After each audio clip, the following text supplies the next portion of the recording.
جسے ہم اور آپ جنت کہتے ہیں۔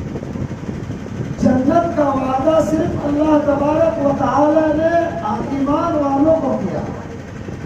جو لوگ ایمان لائے، اللہ تبارک و تعالی کو ایک جانا، اللہ تبارک و تعالی کو احکم الحاکمین مانا، اللہ تبارک و تعالی کو حاجت روا مانا، اللہ تبارک و تعالی کو مشکل کشا مانا، جو لوگ اللہ تبارک و تعالی کے احکام کی پیروی کی ہے، جو رب چاہے زندگی گزار کر دنیا سے جائے گا، تو اللہ تبارک و تعالی نے ان لوگوں کے لیے جنت بنا دی۔